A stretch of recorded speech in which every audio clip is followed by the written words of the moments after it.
Good afternoon, friends. This is the 11th edition of Afternoons with an Author at the Value of Words, and we are so delighted that we have with us today Mr. Jairam Ramesh, a great parliamentarian, and for the last 3 or 4 years, he's also been a great writer and has been associated with almost all the editions of the Value of Words. Thank you very much, sir, for joining us. In fact, we remember your session, Indira Gandhi, A Life, Nature. We saw your session, Intertwined Lives, and it's such a pleasure that you are with us today for the life and the afterlife of this absolutely wonderful poem, The Light of Asia. Thank you very much, Professor Malashree Lal, for having joined us. Professor Lal is a distinguished scholar of English literature, is now on the board of Sahitya Academy and has published so many books that, as we talk, we'll know more about her. Thank you, Siddiq, for joining us. He and his family have a major connection with Tibet, with Lhasa, with the Dalai Lama, and he's an intrepid scholar, dissenter, debater, and so many things rolled into one. Pleasure to have you with us. And let me tell you that both Mr. Ramesh and Malashree Lal are from Delhi. Are today sitting in Delhi. Siddiq, Wahid is in Srinagar, and Deepankar and I are at Dehradun. So let me also welcome Deepankar. Deepankar has been with us, with the Value of Words for a long time. And in fact, we had discussed his book, Buddha Journey to the East, in September, or was it October, Deepankar? One of these, about 10 months ago, we discussed this book. And I'm your host for the day, Sanjeev. So friends, without much ado, let's start our conversation today. And I also wanted to share with you that this is also the K.N. Panikkar Reading Month. So this is the month to be devoted to reading books, both physical and digital, because we have a partnership with the National Digital Library of India. So we'd want all of you to go and access the NDLI and see the vast repository of books which they have. And I also wanted to share with you that next month, on the 11th of July, we'll be paying our tribute to late Padma Shri Narendra Kohli, a great doyen of Hindi literature. So without much ado, may I now request, I'm tempted to say Professor Jairam Ramesh, because he's almost professorial, both in looks and in style and in everything. So over to you, Professor Jairam Ramesh, parliamentarian, professor, economist, and a great supporter of Value of Words, Mr. Jairam Ramesh, to please open the discussion today with his opening remarks and talk to us about his book. Sanjeev, in politics, the word professor is a word of abuse. So when somebody calls you a professor, and if you are in politics, he's looking down upon you. अरे यार वो तो professor है, बोलते रहता है, लिखते रहता है, कुछ काम नहीं करता. It wasn't been like that, as you're aware. So thank you, Sanjeev, and I'm delighted to meet Malashree, Siddiq, and Deepankar. This book, The Light of Asia, the poem that defined the Buddha, is the biography of a poem. Light of Asia was a poem, an epic poem on the life of the Buddha, not on Buddhism or Buddhist philosophy, but on the life of the Buddha, which was first published in 1879 by Sir Edwin Arnold in England, who was a very unusual personality. And that's why this is a two-in-one biography. It's a biography of a poem in which is embedded the biography of the poet.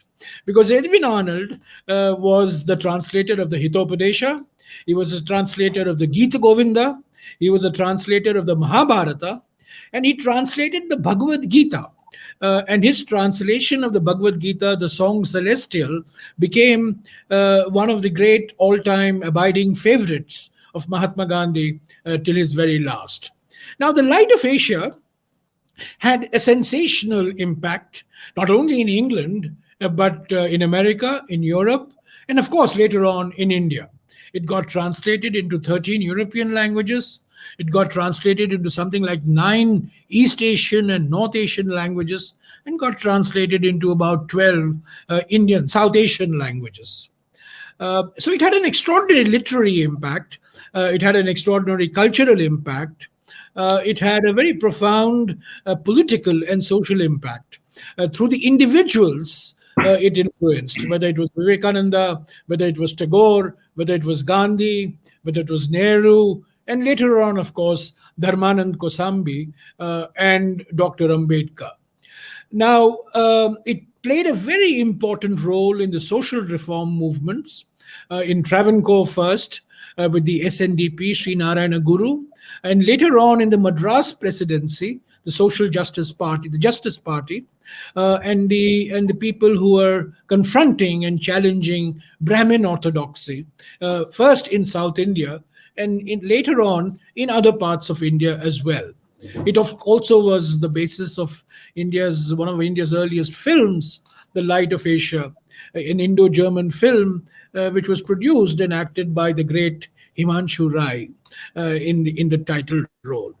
Now, the reason for writing this book was multiple. First of all, I was going through some correspondence between Winston Churchill and Jawaharlal Nehru, and I discovered two letters from Winston Churchill to Nehru in the early 1950s, in 1955 to be precise, March, April, and in which Churchill, the great colonialist, draws pointed reference to the light of Asia and is telling Nehru, remember the light of Asia. I don't know whether Churchill knew that the light of Asia was one of the favorite readings of Jawaharlal Nehru, but I found it very interesting as to why a British Prime Minister in 1955 would draw reference to this epic poem. Secondly, of course, we are all aware of the Ayodhya dispute, but long before the Ayodhya dispute, there was a 70-year-old agitation for the control of the Mahabodhi temple at Bodh Gaya between the Shaivite Mahants and the Buddhist organizations. It took 70 years. It was triggered by the Light of Asia. It was triggered by Edwin Arnold's visit to Bodh Gaya. And finally, in 1953, as a result of interventions made by Rajendra Prasad, Sri Krishna Sena, Nehru, and many others, control of the Mahabodhi temple moved from exclusive control by the Mahants, the Shaivites, to a 50-50 control, to a management committee, 50% Hindu and 50% Buddhist. Of course, many Ambedkarite organizations have not reconciled themselves, and they want full control over the Mahabodhi temple, just as Hindu organizations and political parties wanted full control over the sacred Ram Janmabhoomi in Ayodhya. So that's another sort of thing that was at the back of my mind when I was looking at ways and means of spending my lockdown period last year productively. And I thought this was a poem that I had read when I was very young. It remained with me, and so why not revisit the history of the poem? I had written biographies of 3 individuals. It was time to do a different type of a biography. So this is a biography of a book, a biography of a poem. And since the author was such a noted Orientalist and a scholar of the 19th century, a great believer in British rule in India, make no mistake, a Victorian imperialist, if ever there was one, but a man deeply, deeply in love with Indian culture, with Indian religion, with Indian literature. He was 2 years principal of what then became the Deccan College in Pune.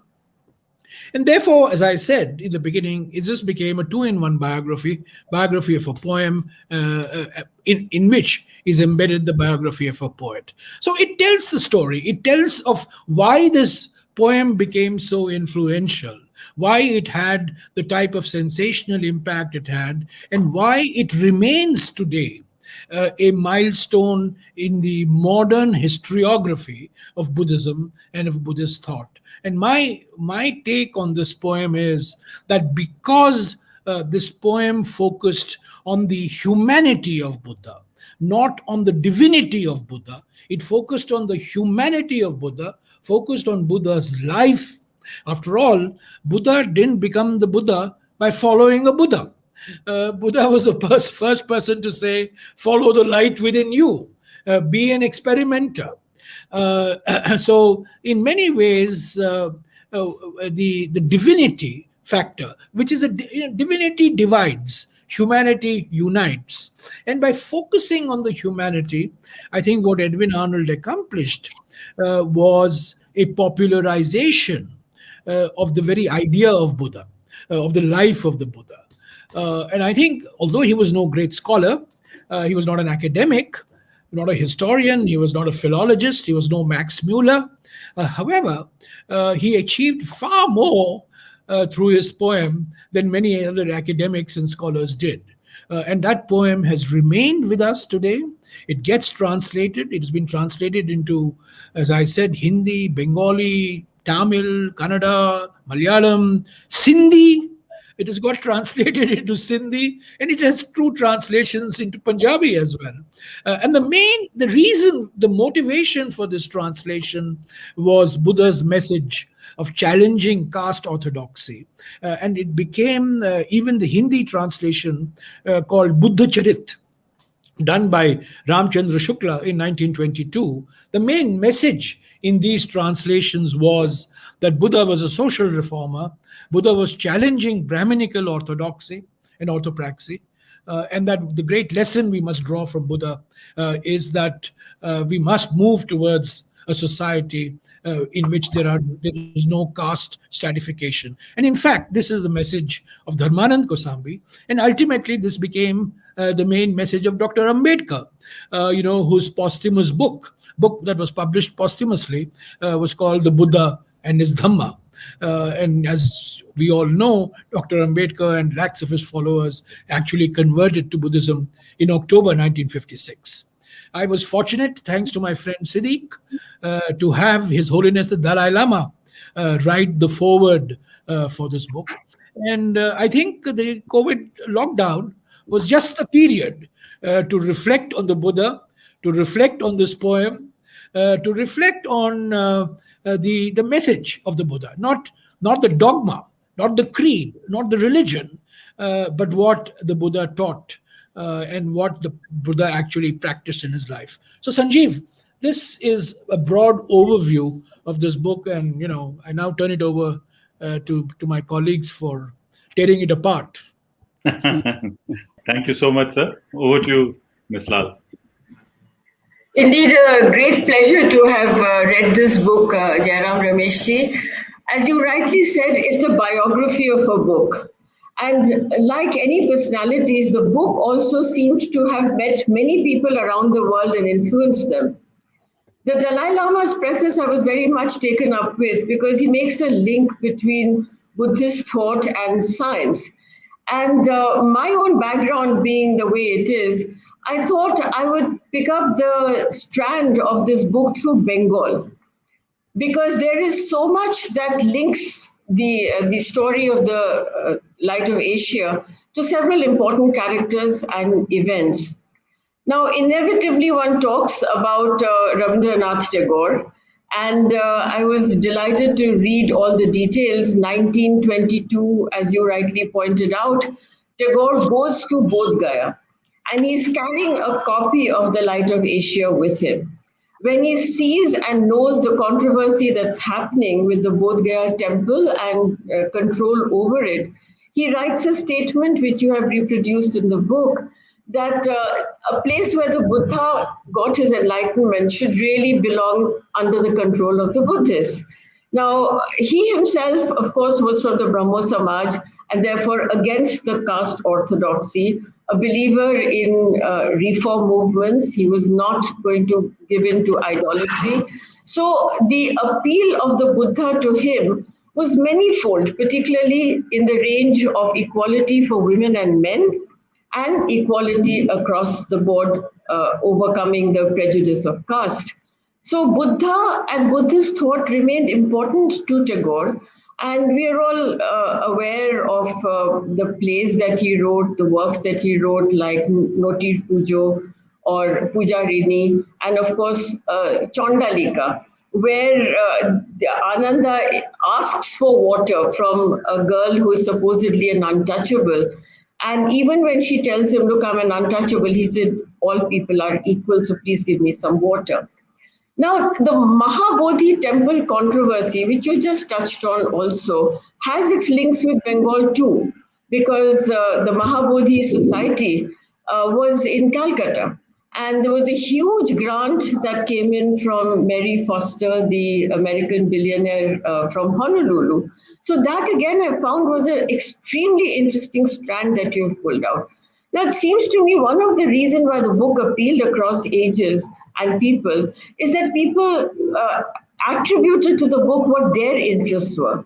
So Tagore was interested in universal humanism, and he found that in the Buddha of the Light of Asia.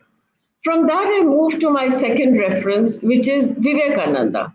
Again, somebody who was deeply influenced by the book, and he knew the book because he was a friend of Girish Chandra Ghosh, the theatre person, and the Bengali translation had happened. So even when Vivekananda went to the Chicago Parliament of World Religions, he knew about the Light of Asia, and in many ways, that book was in his mind when he gave many of his lectures in America. In fact, you've very charmingly pointed out that some of the lines from Girish Ghosh's translation became the favorite of Vivekananda. And I'm just reading two lines. We mourn for rest, alas, but rest we cannot find. We know not whence we come, nor where we float away. So again, Vivekananda was transmitting his interests, in fact, to the extent of saying that actually what we find in Arnold's Light of Asia is Vedantism more than Buddhism. So again, the projection of the reader goes into the book. And I'm coming to my third and last example for now. It's very interesting that your book ends with your discussion with Amit Chaudhary, who of course is one of the most loved writers in Bengal right now. And this is a debate on what is scholarly and what is popular, which is absolutely fascinating. And Amit Chaudhary seems to believe that, well, Matthew Arnold is the classic. And you give your rejoinder in saying, okay, Matthew Arnold may have well been the classic yardstick of literary taste and capability, but who is read more? It's Edwin Arnold who was read more, translated more through Europe, through all of Asia, and you've given the huge numbers of translations that appeared. So that's another fascinating angle. And since we mentioned the Oriental background to the book, my question is that given the fact that Bengal was really the stronghold of imperial rule, and Edwin Arnold has often been dismissed as a minor Victorian poet. Nevertheless, he was the most popular Victorian poet.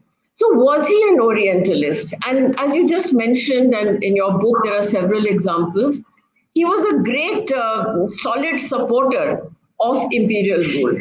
But at the same time, he did not want to be mistaken for a non-Christian, and he certainly didn't want to be thought of as a Buddhist convert. So what are your thoughts about these 2 points, that everybody who reads the book projects himself or herself into it? And what are your views on Edwin Arnold being or not being an Orientalist? Should I answer them now, Sanjeev, or later? Yes, please. Yes, sir. Yes, okay. Sir, please. Well, Malashree, thank you for drawing the Bengal connection, because Bengali was the first language in which the Light of Asia was translated. One of the earliest languages, in fact. And it had a great influence on Ramakrishna first, and then later on, of course, Swami Vivekananda. But Vivekananda, of course, as you pointed out, saw Buddha really as a Vedantic figure, not as a Buddhist figure, but as a reformer within the Hindu fold.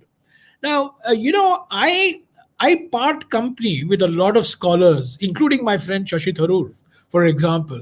I believe that there was a generation of people in the 19th century who genuinely were fascinated with Indian scholarship, with Indian literary legacy, with Indian cultural legacy. I don't think people like William Jones or Alexander Cunningham or Edwin Arnold said, okay, now what do I do to justify British rule in India? Let me translate the Mahabharata. Let me translate the Gita Govinda. Or let me translate the Bhagavad Gita. Now, I don't think, that anybody, any Englishman who did this was automatically a person who was ending up justifying British rule. Of course, it was the age of imperialism. Of course, it was the age in which, Edwin Arnold could say, well, at some point of time in the distant future, Indians will rule over themselves, but I'm not able to figure out when that future is. So he was an apologist for British rule. But what I found was, within this apology for British rule, there is this great fascination for India's civilizational legacy as works of scholarship. So, I'm not a Edward Said type of a person who looks into all these works, some hidden imperial agenda. There are people who have done this, who've written books on the Light of Asia as a justification for British rule in India. I'm somewhat, I'm not in support of that rule at all, of that approach at all. On Bengal, it was natural, of course, that the initial impact would be on Bengal because the poem was in English. Books were available in Calcutta. And then one very important figure that should be mentioned is that of Angarika Dharmapala, the Sri Lankan monk who started the Mahabodhi Society in Calcutta. And actually, it is thanks to Dharmapala that the Bodh Gaya movement got sustained.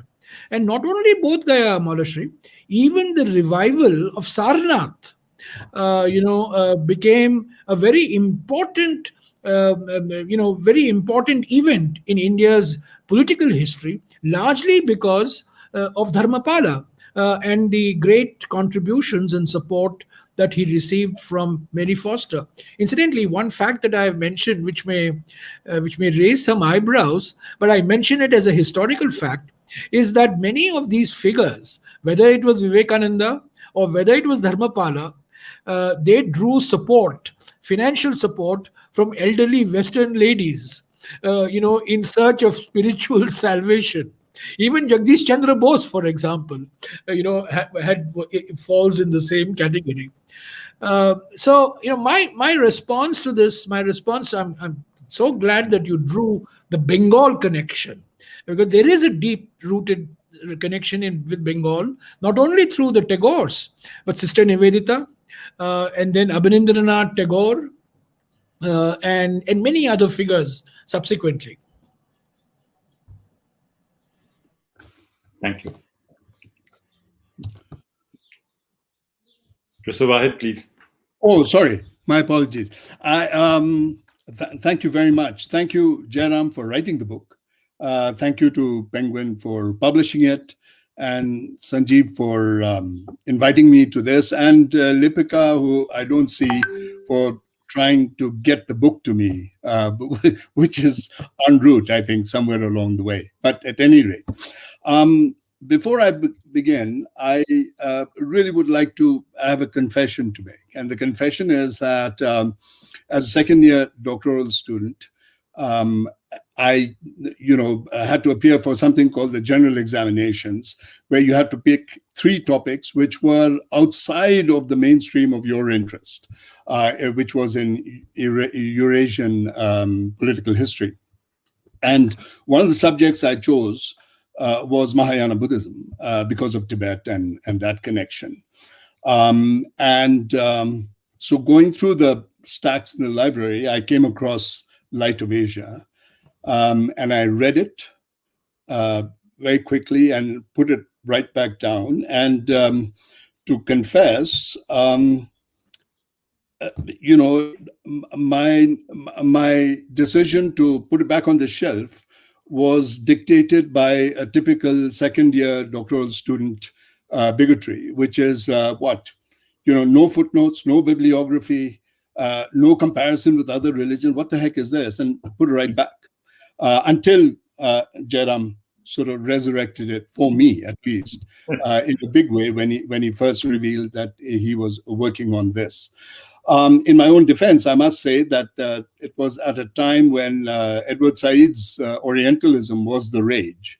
And so obviously that residual stuff was in the background. What I'd like to do is make 3 observations about the book, and then have 2 or 3 questions that I would like to ask. And the 3 observations are based on why one should read, I think, the Light of Asia, and I think even more importantly right now, the book, the poem that defined the Buddha. I think that the first reason is the clutch of people it influenced, at a very crucial time in the world's history. And I just want to flag 2 or 3 of them, just to show how disparate, or varied, shall we say, each of these was. Andrew Carnegie, the ultimate ruthless American businessman, prided himself on the fact that he possessed the manuscript which was presented to him by Edwin Arnold. And I think that sort of pokes one's mind in towards what kind of a person was this guy, who could be so ruthless on the business front, but yet was appreciative of something that was ultimately very sensitive, etc. Of course, Mahatma Gandhi, a pacifist rebel, a political ideologue, and a philosopher, who was introduced to Buddhism, interestingly, by the song Celestial and probably other works of Edwin Arnold's.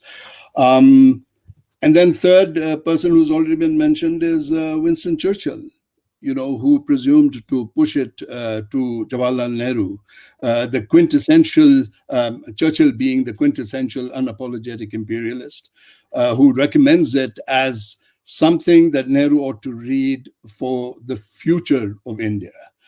And maybe one more mention, although not directly, and that is Florence Nightingale, who was the rage at the time and an older contemporary of Edwin Arnold's, and who was almost eclipsed at that time by Arnold's suggestions for public health, made when she herself, of course, had commented on public health in India herself. And I think that these 3 examples show, or 3 or 4, show how eclectic Arnold's sort of influence was, at that time. And I think that the key to this is for us in today's age, where being eclectic is probably, the most distant thing in our minds, is that it makes it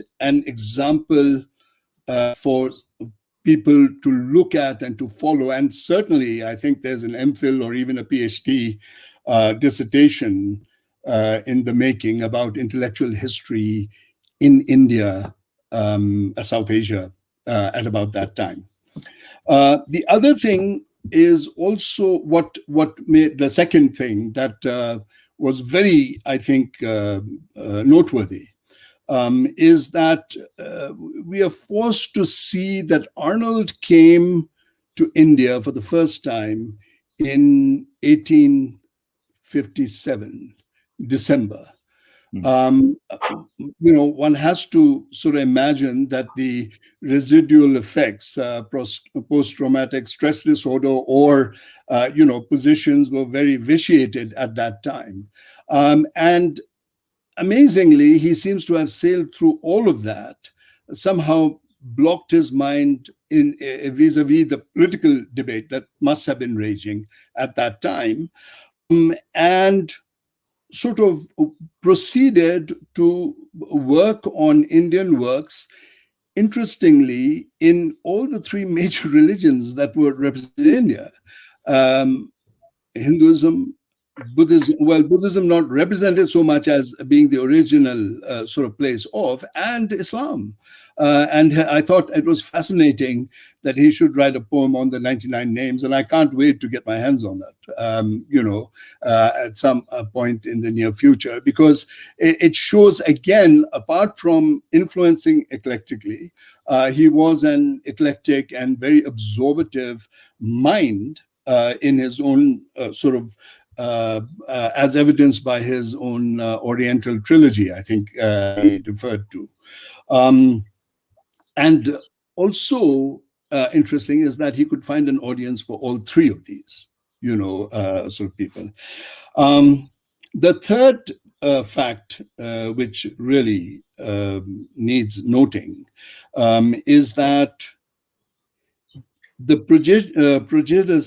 prodigious research that has gone into it has shown, for example, the reactions to Arnold's work amongst Christian missionaries, who criticized it and more or less, poo-pooed his entire work. And I mean, that became of interest to me because in the Western Himalaya, there's a phenomenon. It was a phenomenon that was trending at about the same time, actually, which was a competition between Christian evangelicals and Muslim Himalaya, so to speak, across, and to the point where they even called something.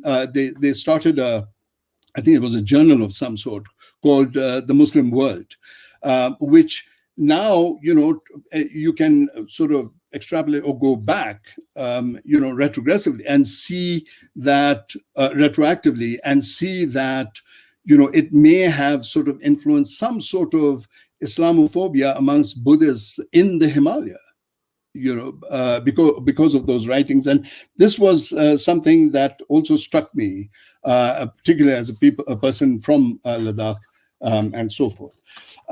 As for the questions that I would like to ask Jairam, is that I thought it very interesting that my own formal, I say, because informally I was, obviously Buddhism was around me in many ways, being from Ladakh with connections with Tibet and so forth. But formally, I was introduced to Buddhism by, again, another book, which was similar, and certainly not dissimilar to it, which was Ananda Kumaraswamy's The Buddha and the Gospel of Buddhism. And as I read it, I sort of sifted through the printed copies of the pages of the book that I looked through to see whether there was any mention of Kumaraswamy, of Edwin Arnold. And there wasn't any. And I don't think the book itself, as in Jairam's book, mentions Ananda Kumaraswamy.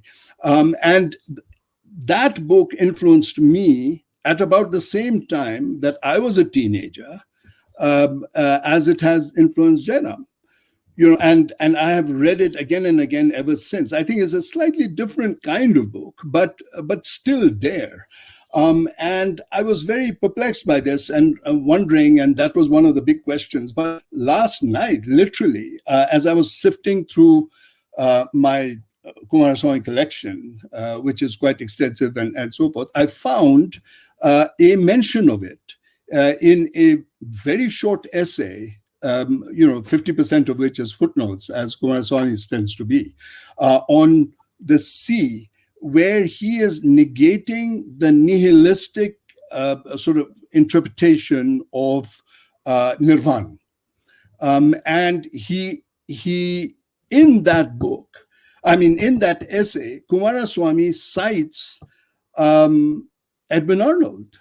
And the last line, the dew drop slips into the shining sea, as an apt definition of what it means, what nirvana means, and he is quoted amongst everybody from Aristotle to Plotinus, to obviously the Indian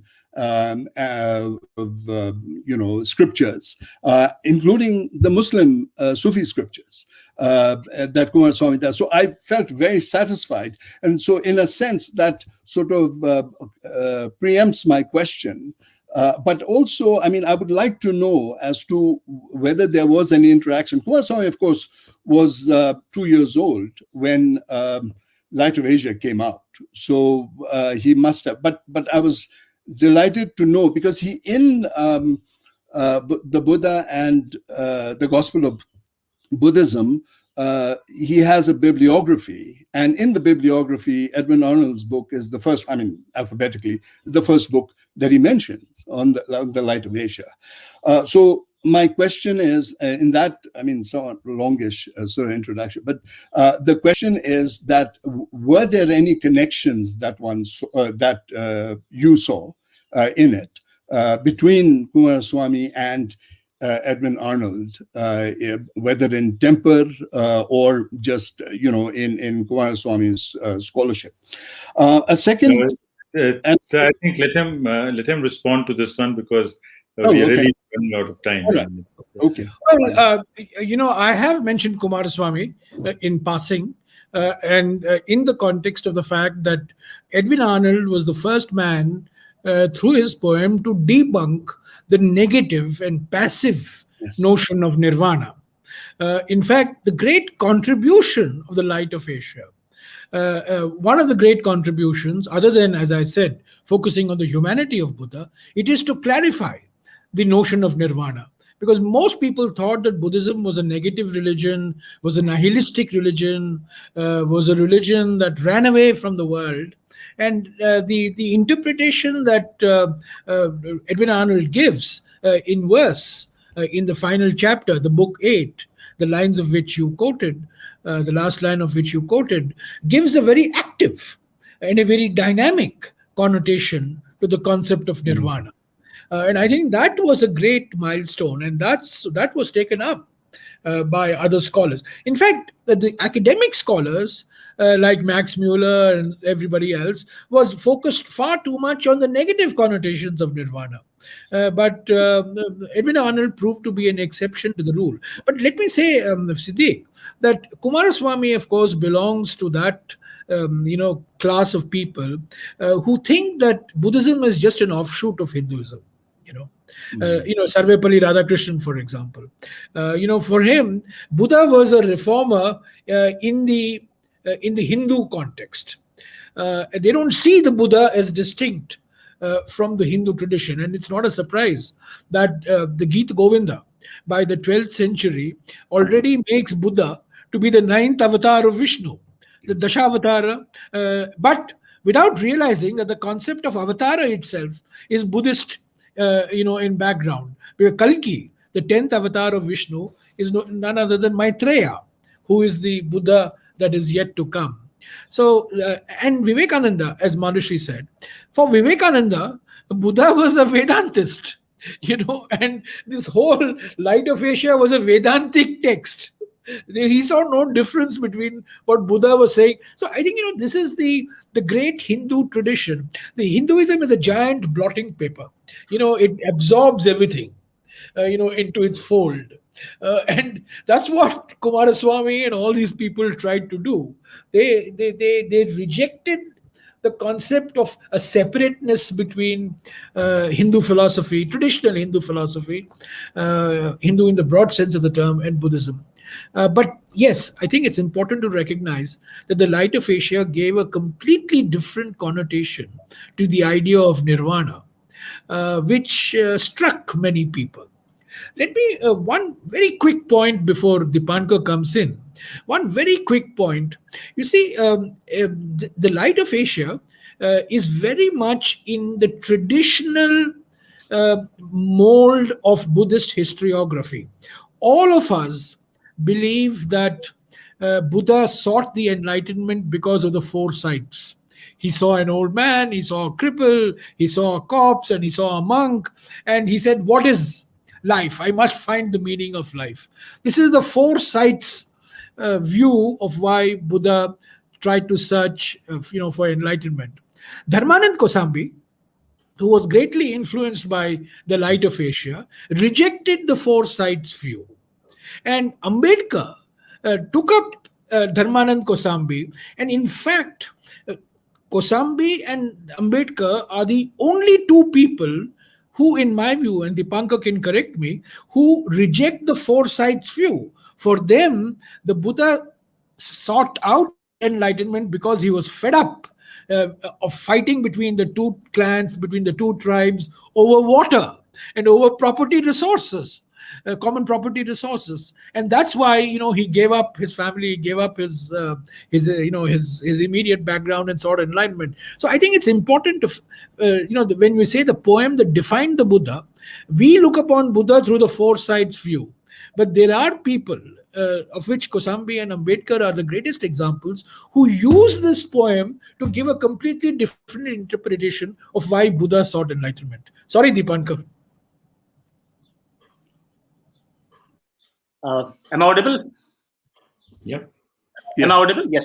Okay, I'm very grateful to the Value Words and Dr. Chopra for this wonderful session. And I'm doubly grateful to Sri Jairam Ramesh for giving me a wonderful opportunity to sift through the pages of this beautiful epic that you've written on what went behind the poem and what was the aftermath and all the various characters, Indologists, Orientalists, and how it shaped the various movements, social movements, the spiritual elevation of the world. In fact, it put a world musical scene also set it on this theme. You mentioned the Washington Choral Symphony Orchestra and an attempt in London and an attempt in India as well. So the wide ramifications. But let me start with a confession. Like Gandhi, when he was asked at the age of 19 in London, and you beautifully mentioned this, the two gentlemen, uncle and nephew, Theosophical Society of London, they invited him to have a better understanding of the song Celestial in the original language. And Gandhi writes, and you quote that, sir, in your book, that I'm ashamed to admit that I hadn't read Gita till then, And it was, but he writes to them that, yes, I haven't read it, but I'll be very glad to be with you and read the book. And so therefore, I must make this admission that till date, I haven't read The Light of Asia till the session came up. And the session has presented me an opportunity to read not just that, but your beautiful work.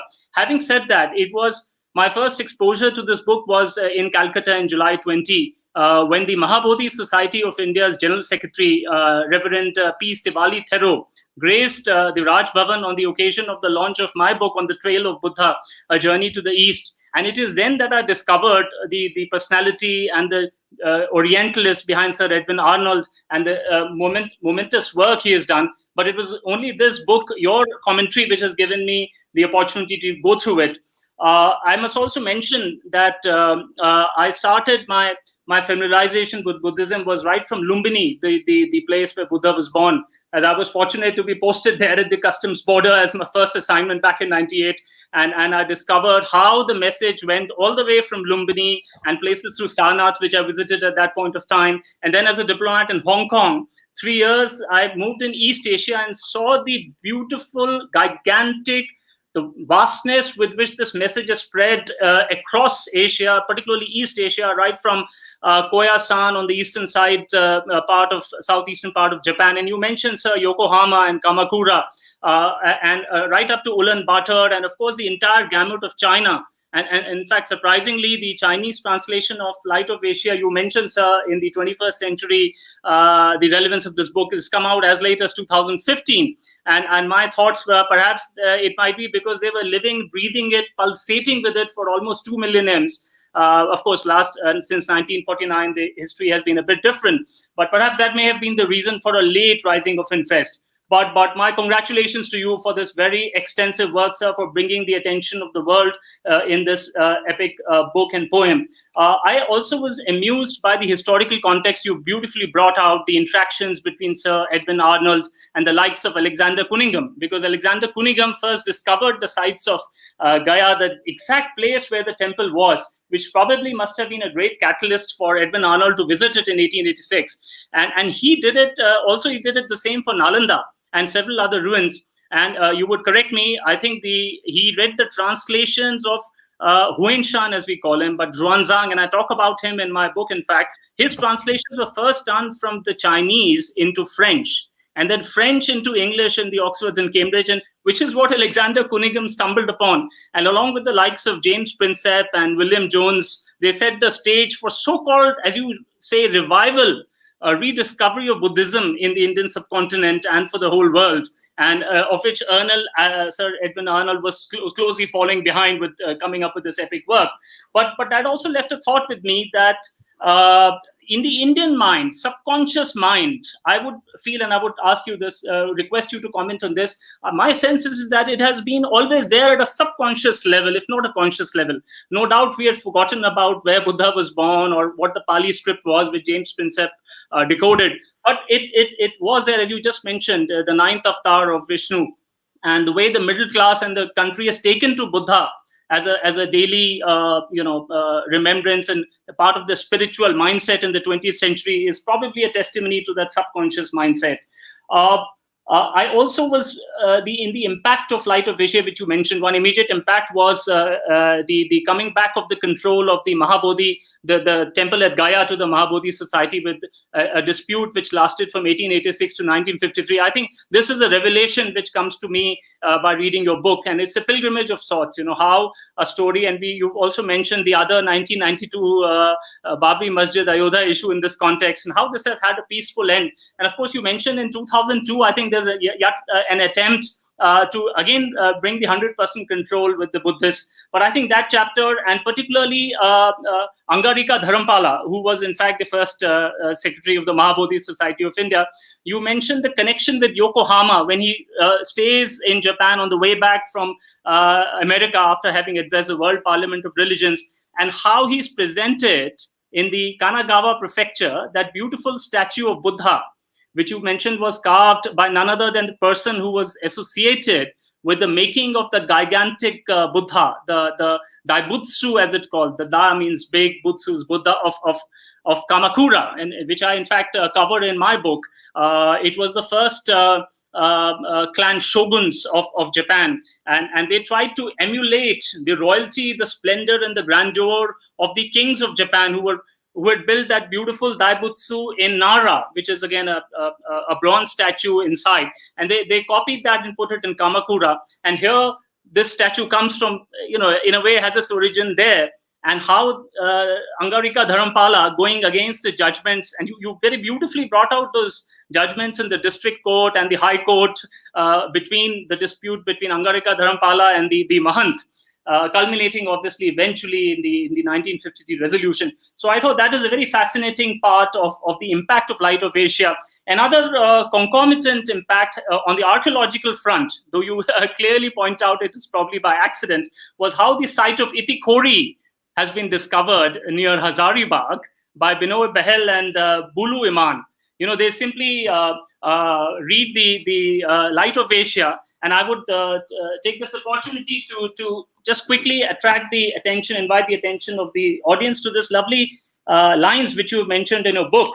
In the book, The Sixth, Edwin Aron says, "Though who would see where dawned the light at last, northwestwards from the 1,000 gardens go, by the Ganga's valley, till thy steps be set on the green hills where the twin streamlets spring, the Nilanjan and the Mohana, and follow them, and eventually culminate in Gaya." And so they take the cue from 1,000 gardens, and you say it has to be in Hazaribagh. And here they stumble on these beautiful Buddhist sites near Hazaribagh in 2018. And the other day I was reading in Indian Express, the discovery of these sites in the subcontinent is still on. They found some new sites in Maharashtra, which Express covered. So I think that's a very beautiful takeaway of the poem as well. But one of the biggest impacts I find, you mentioned numerous luminous personalities who have been impacted by the book. But I thought Gandhi, when he says that the first spiritual book that he's read was The Light of Asia on Buddhism. And I thought there was a connect, and of course, Song Celestial. And he always recommended that to various people. He spoke about Light of Asia in his address to the Mahabodhi Society of India. And you've also mentioned, despite the matter coming into his knowledge, no precipitate action was taken to get the Mahabodhi temple back into the Buddhist fold. But I like to mention very interesting line in the epic poem at page 66. This is where he says, it says, clad when he's ruminating the Siddhartha, but planning to get out and move out of the palace, clad in no prouder garb than outcasts wear, fed with no means save what is charitable, give of the will, sheltered by no more pomp than the dim cave lens of the jungle bush. And I thought the seeds of satyagraha and moving out, to redress the plight of the have-nots in Gandhi was sowed here. And also, when I went to a place called Nikko in Japan, again, a place covered in my book, the 16th century Buddhist shrine of Toshogu has these beautiful 3 monkeys depicted on the wall. See no evil, speak no evil, hear no evil. And I all along thought that this was Gandhiji's 3 monkeys. It is only then in 2014 that I realized that this is a fundamental Buddhist concept. And, Padma Bhushan Lokesh Bhushanji, who's written the foreword to my book, says that it was his father, whom Gandhiji asked, Raghuvir, the Raghuvir are the famous Indologist, Orientalist. Gandhiji asked him that 3 monkeys, is it okay? What does it mean in Hindu mythology? And he clarified it identified with nobleness, and therefore that's a history again. So another, yes, sir. Deepankar. Okay. Hold it. Very good, but there's something called time, so we'll have to time. Over to you, sir. But I would like to comment. Yes, sir. Can I just summarize 2 points on which, if I may request comments from Sir Shri Jairam Ramesh? Okay. One is the what do you think about the revival of Buddhism has been more associated in the 19th century with the Europeans and with the Britishers, but what is the role of Indians? You talk about that. And the second is, you made a very interesting comment repeatedly that it had a great impact, the epic poem, on America. And this was a time where there was an economic turbulence, and it was a death of God. And this brought in rationality, egalitarianism, and that your own destiny and fate is in your own hands, which you said that divinity divides, but humanity unites. So your comments on these two would be greatly welcome, sir. Well, Deepankar, thank you very much for those extensive and very erudite comments. First, let me say that we have rediscovered Buddha through Pali sources, through Chinese sources, through Japanese sources. We are not a written culture. We have been an oral culture for centuries. And it's one of the great ironies of Indian civilization that we may have had the knowledge of Buddha, but the written texts through which we rediscovered our Buddhist heritage, and indeed much of our other heritage, have been through other sources. The travels of Xuanzang, for example, have helped us to fix dates of Indian history. So Pali, Chinese, and Edwin Arnold was no exception. One of his sources was a French translation of a Chinese text, which was a translation of a Sanskrit text. The Sanskrit text is missing, but the Chinese text and the French text are still available. This is like Indian mathematics went to Baghdad, and not because of Indians, it's because Central Asians, Al-Biruni, Al-Khwarizmi, all these Central Asians came and took Indian arithmetic and Indian numerals to Baghdad. And from Baghdad, it went to Toledo and Cordoba. And from Andalusia, it then went to Europe. We were not responsible for the export of Indian knowledge. So when we say we are Vishwa Guru, we became Vishwa Gurus thanks to somebody else. We may have had the knowledge, but we were self-content. We were we were like an island in ourselves. We thought we were the Alpha and the Omega. We knew everything. Now, the questions that you've raised are absolutely relevant.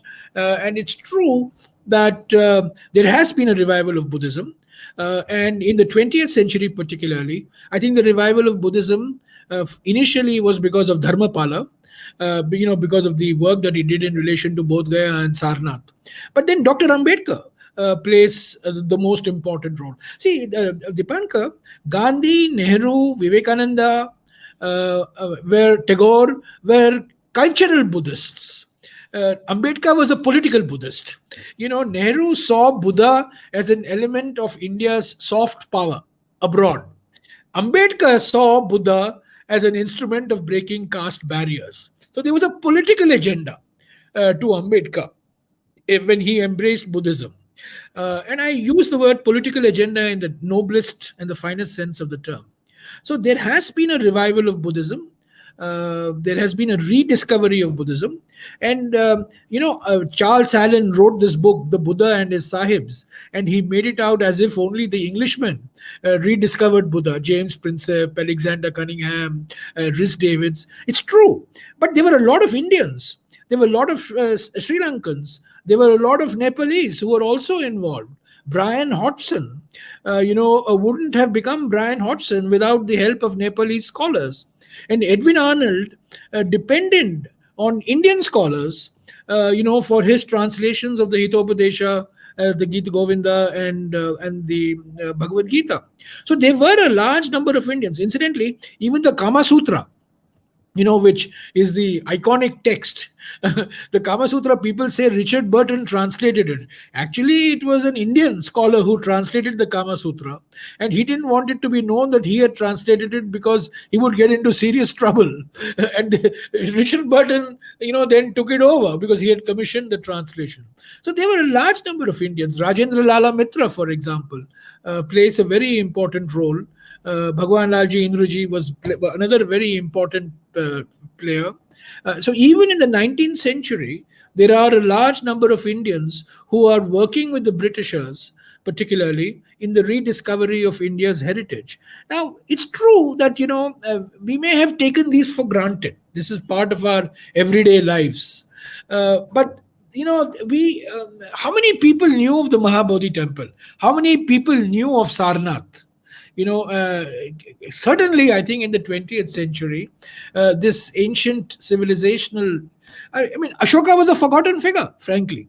Buddha may have been known. Buddha may have been the 9th avatar. But till the early 20th century, Ashoka was an almost unknown figure. Ashoka becomes an iconic figure only in the 20th century. And today, the national flag has the Ashokan Chakra. The lion capital is based on the lion capital of Sarnath. This is all a 20th century phenomenon. Yeah, Sanjeev. Jairamji, just a brief query. Going back to Dalai Lama's preface, interest in Buddhism is now getting to be aligned to an interest in science. And your book is a wonderful reminder that the Light of Asia did, in fact, influence a couple of scientists. Yeah, absolutely. I was amazed that C.V. Raman, India's first Nobel Prize winner in science in 1930, identified 3 books which influenced him the most in his life. One was a physics books by a German scientist, Helmholtz. Second one is, of course, Euclid's Geometry, which used to kill us when we were in school. And the third was the Light of Asia. Mendeleev, the inventor of the periodic table. And even today, there is an Arnold too, when he would talk in Japan particularly, would draw the link between Buddhism and modern science. When a Nobel laureate in 1969, Murray Gell-Mann, who is considered to be a modern day Einstein, he discovered the structure of elementary particles. He discovered elementary particles, and he called that structure the eightfold structure. The eightfold structure. Then when I did some research, it emanated from his fascination for the Buddha and the Eightfold Path. So there are. It's not just a literary impact or a cultural impact. There has been a deep link drawn with modern day science as well, particularly physics. You're absolutely right. Thank you so much, Professor Wahid, and then last from Deepankar. We'll follow that sequence because Siddiq's question was left in between at that point of time. Well, I will cede my time because we seem to be very short of time, and I've lost what the question is. So I'll interact outside of this. Okay. Thank you. Yes, Deepankar. On science and Buddhism, sir, you rightly mentioned Edwin Arnold spoke about it in his address in Japan. But Fritjof Capra, in fact, in the book Tao of Physics, beautifully brings out the synergy, the similarities between Buddhism and the modern physics, the dual nature of matter and energy. And Edwin Arnold, you've quoted him, talks about the dual nature of matter. In fact, Einstein's famous equation E is equal to mc squared. It basically means body is a form of energy. Light waves are like particles, like photons, and you have the solar photovoltaic effect. So the bottom line is in Buddhism, there's a concept of no dash thingness, not nothingness, but no thing. So they call it shunyata, which means that it's not exactly vacuum, but it's emptiness. So where we come from in Japan, in Zen Buddhism, in fact, they say, where were you in, say, 1900? Where would you be in 2100? So we all come from the same constant matter of space, which is not vacuum, but we are all finite, put all together. The earth, the human beings, the diverse forms of life is a constant. So we come from there and go back to there. And therefore, this is a state of nothingness or shunyata. And therefore, there is hope, and there should not be fear of death. And therefore, we need to do whatever we can on this brief journey in this form to do the best that we can to ameliorate the conditions of others. And I think that is the eternal nature of the Buddhism, and reflected in this poem as well, reflected in a work and mentioned by His Holiness Dalai Lama, that the science is the aspect that you brought out. I'll stop there, sir. This is the eternal message, I think, which comes out. Actually, Malashree, if you go onto YouTube, you will find a lot of material, a lot of films on Buddhism and science, on scientists talking about how Buddha influenced them. And I think the reason, for me, this reason is very simple. Buddha said experiment. Buddha said search for yourself. Be the experimenter. Be the lamp yourself. And I think that's the fundamental tenet of modern science is experimentation, is the search for truth. And there have been a large number of scientists. Although I must say that there have been many scientists trying to prove the link between Vedanta and modern science too. Rajaram, the great Indian nuclear physicist, spent the last years of his life trying to search for the roots of modern atomic physics in ancient Vedanta. So, this trying to merge science with philosophy, science with mysticism will continue. But I would say that Buddha, more than founding a religion, we tend to associate Buddha with Buddhism. But I think Buddha was more than a founder of a religion. What the Buddha did was to give to the world a system of personal ethics, a system of personal morality, a system of living. And that's why I think the poem also harps on the life of the Buddha, on the humanity of Buddha, not so much on the ism, not so much on the creed, not so much on the organized dogma that we associate with religion. Thank you very much. Indeed, it's been a lovely 1 hour. In fact, the last message comes is that my life is my message. That's what Buddha taught all of us. Thank you very much, Mr. Ramesh. I won't use the word professor, although your comments were professorial. Thank you. At the end of 1 hour, you've learned your lesson. Thank you. Yes. There are 2 questions which I'll read out, which you can answer on the email because you don't have time. A question from Maya Shrikant, who wanted to know whether there is an Indic or an Indian language or an Indian authored text which is comparable to Light of Asia. You can take your time in responding to it. You can do it on the email because you don't have time. Can you email it to me, Sanjeev? I'll mail it to you. And then there's another question by Ashutosh Shah, who says that translations are so important to understand a culture. But as you said, that that text is placed in a context. And when you do translations for texts which were, centuries ago, what happens? So I'll mail you these questions. And I will definitely respond to the email. Kindly email it to me. Yeah. So thank you very much. It's been a wonderful session, and I'm so grateful to everybody, especially the NDLI, all the panelists. And thank you very much. See you again next month. We'll keep you notified. And thank you very much to connect to our channel. Thank you once again. It has been a session full of light. Thank you. Thank you very much. Thank you, Malashree. Thank you, Siddiq. Thank you, sir. Thank you, Deepankar.